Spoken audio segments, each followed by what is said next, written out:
हैं बल्दियाती इंतखाबात के हवाले से। पंजाब में बल्दियाती इंतखाबात के लिए इकदामात। इलेक्शन कमीशन की हिदायत पर पंजाब में बल्दियाती इंतखाबात की तैयारियां। लोकल गवर्नमेंट ने डिप्टी कमिश्नर को नई हल्का बंदियों का नोटिफिकेशन जारी करने की हिदायत जारी करती।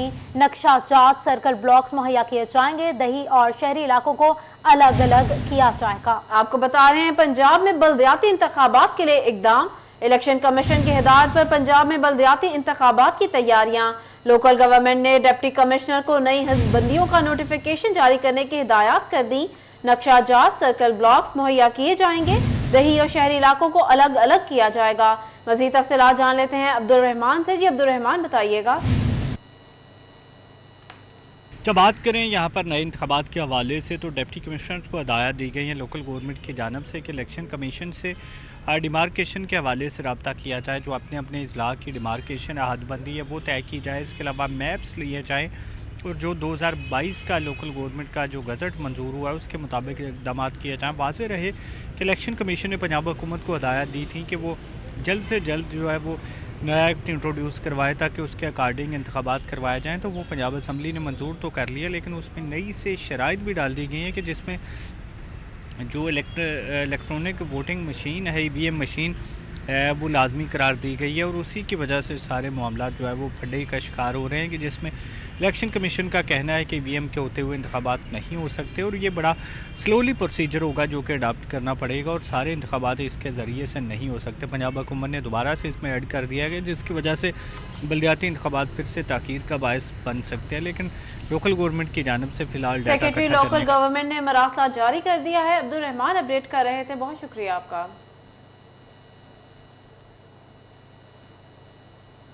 फैसलाबाद से तब्दील होने वाले DIG डॉक्टर मोइन मसूद ने रीजनल पुलिस ऑफिसर के ओहदे का चार्ज छोड़ दिया। DIG मोइन मसूद के एजाज में अलविदाई तकरीब का इनेकाद किया जिसमें रीजन भर से जिला पुलिस सरबराहान और अफसरान ने शिरकत की। अफसरान ने डॉक्टर मोइन मसूद को तहाइफ दिए और RPO मुल्तान की पोस्टिंग के लिए नेक तमन्नाओं का इजहार किया। इसी हवाले से बात कर लेते हैं तैयब मकबूल से। जी क्या कहना था तैयब DIG मोइन मसूद साहब का?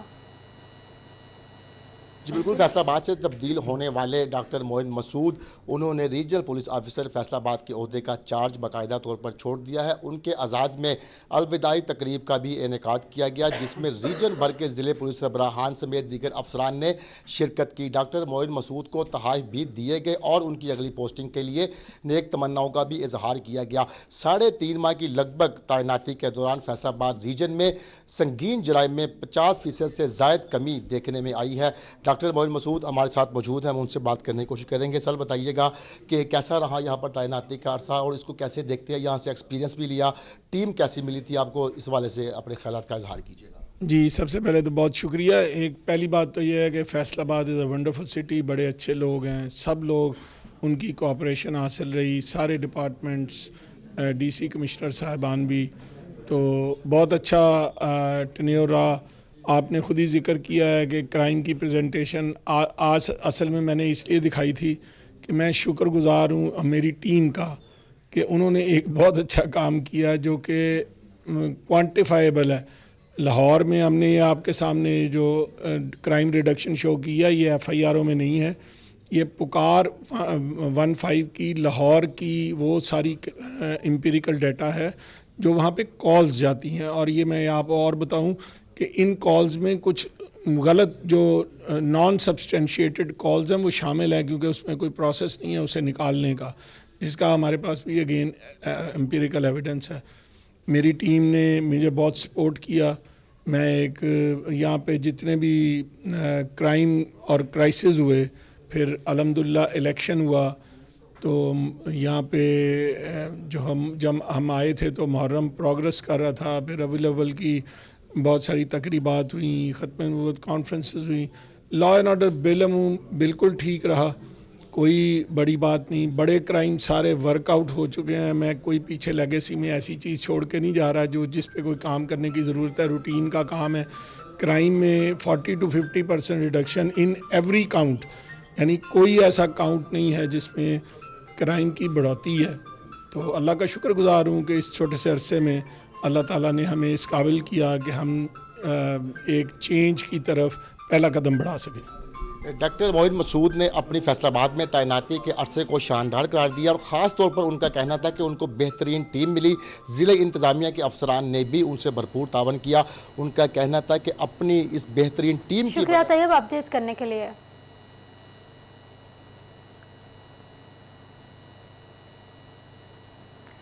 बताएं आपको फेस्को के तकर्रुर तबादलों के हवाले से फेस्को में बड़े ओहदों पर तकर्रुर तबादला जारी। मोहम्मद सईद को डायरेक्टर जनरल HR फेस्को का चार्ज सौंप दिया गया।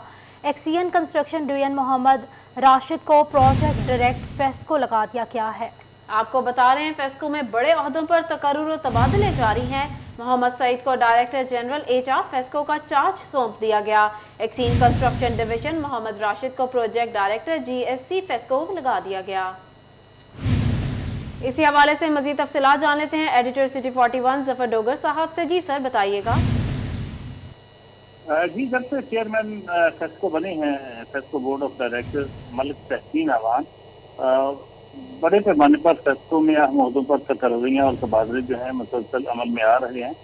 और हालिया ट्रांसफर पोस्टिंग के मुताबिक मोहम्मद सईद जो कि प्रोजेक्ट डायरेक्टर कंस्ट्रक्शन हैं फेस्को के, उनको डायरेक्टर जनरल HR की इजाफी जिम्मेदारियां सौंप दी गई हैं। ये ओहदा अतर अयूब को हटाए जाने की वजह से फारग हुआ था। इसके अलावा XEN construction division Mohammad Rashid को प्रोजेक्ट डायरेक्टर GSC को तैनात कर दिया गया है, जबकि एहतशाम यूनुस समुद्री डिवीजन को RO अब्दुल्लापुर डिवीजन कर दिया गया है। इसके साथ साथ Kashif deputy director inspection XEN construction division C&D तैनात किए गए हैं और मोहम्मद नबीद जो SDO सर्वर शहीद सब डिवीजन जड़ावाला हैं, उनको RO जड़ावाला फेस्को डिवीजन का इजाफी चार्ज सौंप दिया गया है। इसके अलावा एक मौसली अमल में आई है, सस्पेंड किया गया है एक लाइन सुप्रीडेंट को, नईम अकरम को, जो चक जुमरा डिवीजन फेस्को में तैनात हैं, उनको मिसकंडक्ट के इल्जाम में मुअत्तल किया गया है। जी बहुत शुक्रिया जफर डोगर साहब हमें अपडेट करने के लिए। अब बात कर लेते हैं महंगाई की और उसका शिकार होती गाड़ियों की। टोयोटा ने मुख्तलिफ गाड़ियों की कीमतों में एक बार फिर इजाफा कर दिया। टोयोटा करोला 1.6 CVT की कीमत में 1,90,000 रुपए का इजाफा हुआ। नई कीमत 49,79,000 रुपए हो गई। टोयोटा करोला 1.6 CVT SE की कीमत में 2 लाख रुपए इजाफा, नई कीमत 54,79,000 रुपए हो गई। आपको बता रहे हैं टोयोटा ने मुख्तलिफ गाड़ियों की कीमतों में एक बार फिर इजाफा कर दिया। टोयोटा करोला 1.6 CVT की कीमत में 1,90,000 रुपए का इजाफा हुआ। मजीद किस गाड़ी की कीमत में कितना इजाफा हुआ जान लेते हैं सईद अहमद सईदी से। जी बताइएगा सईद अहमद, गाड़ियों के हवाले से। जी बिल्कुल, टोयोटा ने मुख्तलिफ गाड़ियों के जो ब्रांड्स हैं, मॉडल्स हैं, कीमतों में एक बार फिर इजाफा है वो कर दिया है। और टोयोटा करोला 1.6 CVT की कीमत में 1,90,000 रुपये इजाफा के बाद जो नई कीमत है वो 49,79,000 रुपये है वो हो गई है। टोयोटा करोला 1.6 CVT SE की कीमत में 2 लाख के इजाफे के बाद नई कीमत है 54,79,000 रुपये, जबकि टोयोटा हाइलक्स E की कीमत में 6 लाख के इजाफे के बाद नई कीमत जो है वो 90,69,000 रुपये है मुकर्रर की गई है। टोयोटा हाइलक्स E की कीमत में 6 लाख इजाफे के बाद नई कीमत जो है वो 90,69,000 रुपये, जबकि टोयोटा हाइलक्स रिव्यू G 2.8 की कीमत में 6,70,000 के इजाफे के बाद नई कीमत जो है वो 98,39,000 रुपये है वो मुकर्रर की गई है। जबकि टोयोटा हाइलक्स रिव्यू G80 की कीमत में 7 लाख के इजाफे के बाद नई कीमत जो है वो 1,03,09,000 रुपये है मुकर्रर की गई है। इससे कबल जो डॉलर की कीमत में कतरे कमी से जो है टोयोटा की तरफ से मामूली जो कमी थी वो गाड़ी की कीमतों में की गई थी, लेकिन अब एक मरतबा फिर टोयोटा ने है वो मुख्तलिफ जो मॉडल की गाड़ियां हैं उनकी कीमतों में 1,90,000 से लेकर 7 लाख तक। बहुत शुक्रिया सईद अहमद सईद, अपडेट कर रहे थे। अब बात कर लेते हैं इंफ्रास्ट्रक्चर के हवाले से। फैसलाबाद सड़कों के इंफ्रास्ट्रक्चर के मसाइल हल ना हो सके, 204 चक का रोड टूट फूट का शिकार। शहरी कहते हैं धूल मिट्टी से सांस की बीमारियां में मुब्तला हो रहे हैं। इंतजामिया नोटिस ले और रोड की तामीर यकीनी बनाए। बात कर लेते हैं अरसलान दुरानी से। जी अरसलान, बताएगा क्या सूरत हाल है रोड की। हमारा रास्ता मुनक़ते हो गया है। अब आपको बताते चले फैसलाबाद शहर की सड़कों के इंफ्रास्ट्रक्चर के मसाइल हल ना हो सके, 204 चक का रोड टूट फूट का शिकार है। शहरी कहते हैं धूल मिट्टी से सांस की बीमारियों में मुब्तला हो रहे हैं। इंतजामिया नोटिस ले और रोड की तामीर यकीनी बनाए। इसी हवाले से मजीद तफसीलात जान लेते हैं अरसलान से। जी अरसलान, बताइएगा। फैसलाबाद के इंफ्रास्ट्रक्चर के मसाइल शायद इंतजामिया हल करने में नाकाम दिखाई देती है। इस वक्त मैं मौजूद हूँ 204 चक रोड पर, जो कि टूट फूट का शिकार है, जिसकी वजह से शहरियों को मसाइल का सामना है।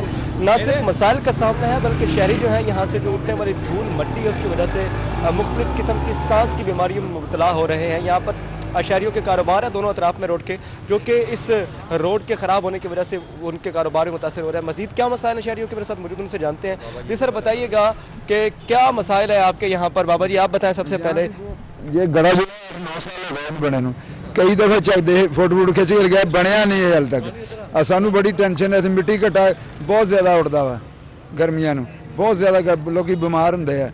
इस तरह लोगों की चीज़ां खराब होंगी लंघते नुंघते इतने। बिल्कुल, उनका कहना है कि यहाँ पर जो ट्रैफिक क्योंकि रवा रहती है तो वो भी खराब होती है। और भी शहरी मौजूद, उनसे बात करते हैं। सर आप बताएं क्या कहेंगे, कब से ये रोड इस तरह से खराब है? तकरीबन 8-9 साल हो गए हैं इसी तरीके से ही टूट फूट का शिकार है। काफ़ी नुकसान हो जाते हैं, एक्सीडेंट भी काफ़ी हैं। कई बच्चों के स्कूल के लिए बड़ी प्रॉब्लम हो जाती है इधर से गुजरने में, क्या समझे, रश बढ़ जाता है सिर्फ इतनी। और बाकी सारे बेहतर तरीके के साथ साथ है, सड़क बन जाए तो बेहतर हो जाएगा। क्या मुतालबा करेंगे? यही मुतालबा करेंगे कि ये जो हिस्सा है, छोटा सा टुकड़ा है, जहाँ इतना बड़ी सड़क बनी हुई है, वहाँ ये छोटा सा पीएससी बन जाए तो फैजुल्ला कमोका साहब मेहरबानी फरमाएं ज़रा, क्या समझे, या नवाजिश करके या नजर कर रहे हैं। हाँ जी, उनका यही कहना है कि जो हल्के के MNA हैं वो फैजुल्ला कमोका, जो कि PDS से ताल्लुक रखते हैं, उनसे ये मुतालबा करते दिखाई दे रहे हैं कि वो आए और अपने हल्के में आके विजिट। बहुत शुक्रिया अरसलान अपडेट करने के लिए। जंग में क़याम पाकिस्तान से कबल बनने माई हीर स्टेडियम में तरक्याती काम शुरू कर दिया गया है। जिला काउंसिल की जानिब से 1 करोड़ रुपए से ज़ायद के फंड स्टेडियम के लिए दे दिए गए हैं। इसी हवाले से मजीद तफसीलात जान लेते हैं अवैस खान से। जी अवैस, बताइएगा।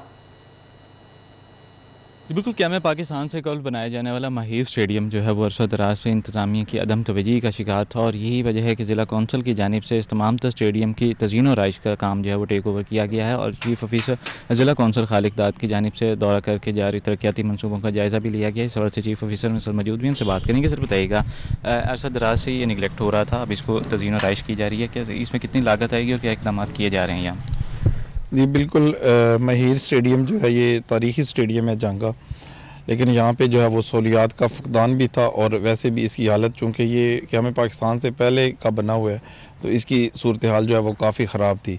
तो इसी के पेश नज़र हमने डिस्ट्रिक्ट काउंसिल जंग ने इसको टेकअप किया है, और इस पे तकरीबन इनिशियली जो है वो 10 मिलियन का जो है वो एस्टीमेट तैयार किया गया है, जिसके तहत यहाँ पे वर्किंग जो है वो जैसा कि आप देख रहे हैं कि जो स्टार्ट हो चुकी है। उसमें पूरा स्टेडियम है उसके एक तो जॉगिंग ट्रैक बनाया जा रहा है, और इसके साथ साथ जो है वो टफ टाइल जो है वो लगाई जा रही है। स्ट्रीट लाइट्स जो है वो हर 100 फुट के डिस्टेंस पे जो है वो पूरे स्टेडियम के अंदर जो है वो LED लाइट्स जो है वो तनसीब की जाएंगी। इसके अलावा जितनी इसकी 4 दीवारी है अंदर से बाहर, उसको जो है वो पेंट और वाइट वॉश करवाया जा रहा है। इसी तरह जो है वो टाइल्स लगा के जो बैठने का एरिया था वो पहले सीमेंटेड था, अब वहाँ पे टाइल्स लगाई जा रही हैं और बेहतर बैठने की जो है वो जगह जो है उसको इंश्योर किया जा रहा है। इसी तरह फर्दर जो है वाटर कोर्स जो है वो इसके अंदर बनाया गया है, जिसमें जो है वो साफ़ पानी और पौधे वगैरह जो है वो इसके अतराफ़ पे जो है वो लगाए जा रहे हैं। और इसी तरह जो है यहाँ पे चूँकि मेला चरागा जो है वो उसका और जश्न भारा का एहतमाम होता था। शुक्रिया अवैस अपडेट करने के लिए।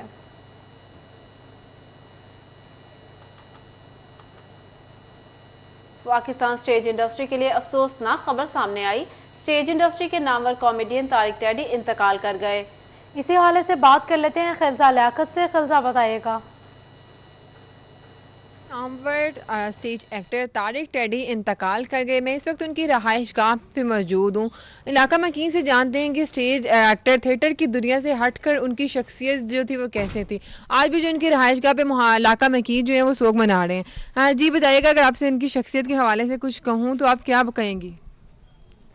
तारिक टेडी के हवाले से अच्छे से साडा तो भाई सी, छोटा बने भाई सी साडे, अच्छा दिल सलूक सी, भाइयों वाला सी, असी भैन भरा सब बने। तो सुबह वो इंतकाल कर गया तो मैं जा नहीं सकी, मैं ठीक नहीं सी, बाकी सारे गए।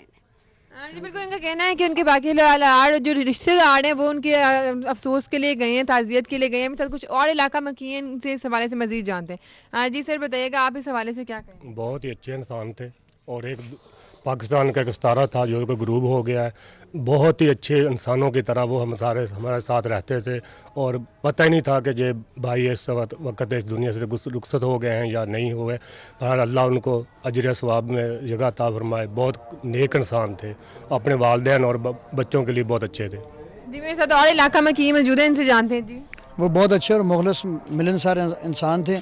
जैसे अगर हम स्टेज पे उनको देखते थे ना, उनके ड्रामेज देखते रहे, लेकिन जब वो इधर हम देखते थे हम देखते नहीं यार, इतने सादा बंदा था कि वो स्टेज पे उसका क्या नाम है इधर देख लें, बहुत मिलनसार और बहुत अच्छे बने। और इसका सबसे बड़ा जो सबूत था उनका, ये देखें कि इतने अच्छे अपने भाइयों के साथ भी थे, वालिदैन तो उनके फौत हो गए।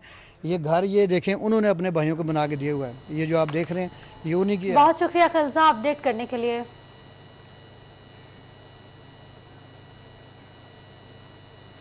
यहाँ आपको बताएं, झंग में सूबाई वजीर सोशल वेलफेयर एंड बैतुल माल गंजफर अब्बास का दारुल अमान का दौरा हुआ है। इसी हवाले से मजीद तफसीलात जान लेते हैं रमजान मिर्जा से। जी रमजान बताइएगा। सूबाई वजीर गजनफर अब्बास हीना इस वक्त दारुल अमान झंग के दौरा पर हैं। उन्होंने एडवाइजरी कमेटी के इजलास की सदारत भी की है, जिसमें ना सिर्फ मुखैर हजरात मौजूद हैं बल्कि इसके साथ साथ जो सोशल वेलफेयर के मुतलका जिम्मेदारान हैं और सिविल सोसाइटी से समाजी शख्सियात भी इसमें मौजूद हैं, हमारे साथ मौजूद हैं, इस बात भी करते हैं। सर बताइएगा, क्या अहम फैसले जो हैं वो सोशल वेलफेयर के हवाले से और दारुल अमान के हवाले से किए जा रहे हैं? मुझे तो नहीं इल्म था कि आज कोई इनकी एडवाइजरी कमेटी की मीटिंग हो रही है। मैंने तो ये मैडम से एक दिन मैंने पूछा तो उन्होंने कहा जी आप हमारा विजिट करें। मैंने कहा नहीं, मैं फिर बता के नहीं होंगे। इन्होंने बहुत तारीफ़ की अपनी शेल्टर होम की, तो मैंने कहा फिर मैडम मैं ना विजिट करूंगा सरप्राइज जी। इन्होंने कहा बिल्कुल ठीक है जी। तो मैं आज वापस जा रहा था घर, तो मैंने कहा चलो सरप्राइज। तो जो मैं तवक्को लेके आया था ना इनकी शेल्टर होम की, मुझे तो उससे ये कहीं ज़्यादा बेहतर लगे माशाल्लाह। अगर इसी किस्म का हम ऐसी ख़वातीन को माहौल देते हैं जिनके लिए ये हमने शेल्टर होम बनाया, तो ये तो बहुत अच्छा है जी। और मैं कोशिश करूँगा कि बाकी जितने हमारे डिस्ट्रिक्ट के शेल्टरों में उन्हें मिसाल दें कि झंग की तरह बनाएं जी। कोई शक नहीं कि बहुत अच्छा शेल्टरों में हमारी कोशिश होगी कि जो सनतदार है उसकी ज़रा हालत बुरी है, वो हम 1-2 दिन के अंदर ही उनके एडवाइजरी कमेटी का नोटिफिकेशन करवा के कोशिश करेंगे कि महीने 1.5 के बाद ये मैडम ही उनकी मामलत करेंगी और उसकी हालत भी यही हो जाए। बेहतरी के लिए इकदाम उठाने की यकीन दहानी कराई गई है। रमजान अपडेट कर रहे थे, बहुत शुक्रिया आपका।